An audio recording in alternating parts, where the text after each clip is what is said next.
বন্ধু মনে রাখো ভাইয়া, একটা কথা সত্য কই, রাগ হইও না প্রিয় ছেলে বাপ। এই কপাল পৃথিবীতে উপার্জনের দুনিয়াবি কোনো কাজে লাগে না।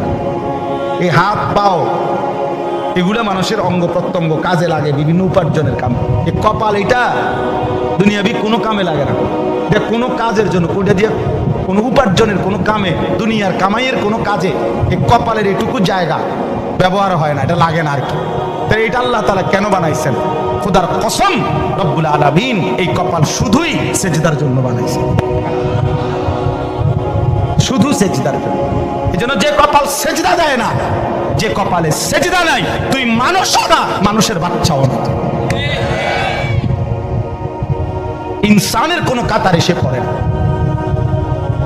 সে কোনো মানুষের কাতারে পড়ে না, ইনসানের কোনো কাতারে পড়ে না যার কপালে সেজদা নাই। কারণ কপাল বানানোই হয়েছে, সেজদা কাকে বলে? ওয়াদউল জাবহাতে আলাল আরদ, জমিনের মধ্যে কি রাখা, তো কপাল রাখাটারই কি কয়? তার মানে সেজদা কপাল, কপাল বানানোই হয়েছে কিসের জন্য? নবী সাল্লাল্লাহু আলাইহি সাল্লাম বলেন, আকরাবু মা ইয়াকুনুল আবদু মির রাব্বিহি ওয়া হুয়া সাজিদ। নবীজি বলেন, কোন বান্দা আল্লাহর সবচেয়ে ঘনিষ্ঠ হয়, আকরাব সবচেয়ে ঘনিষ্ঠ হয় যখন সে সেজদা করে, সেজদা করে।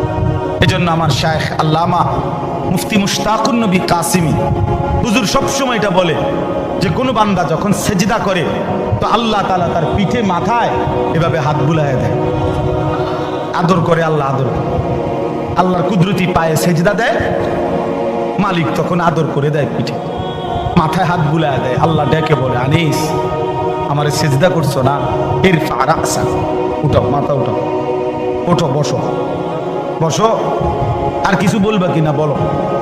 তো বান্দা বলে, আত্তাহিয়াতু লিল্লাহি ওয়াস সালাওয়াতু ওয়াত তাইয়্যিবাত। আল্লাহ বলে, আচ্ছা আমার প্রশংসা করলাম, খুশি হলাম, আর কিছু? আল্লাহুম্মা সাল্লি আলা মুহাম্মদ ওয়া আলা আলি মুহাম্মদ। ও মাশাআল্লাহ, আমার বন্ধুর প্রশংসা করলা, দুরূদ পড়লা, আমি এত খুশি হলাম, এখন কিছু আর বলবা? তো বান্দা বলে, আল্লাহ সেজদা দিয়ে আপনার কাছে আসলাম, আপনার প্রশংসা করলাম, আপনার বন্ধুর দুরূদ পড়লাম, একটা উদ্দেশ্য আছে, মাকসাদ আছে। কি মাকসাদ, কি উদ্দেশ্য? আল্লাহুম্মা ইন্নী যালামতু নাফসি যুলমান কাসীরা।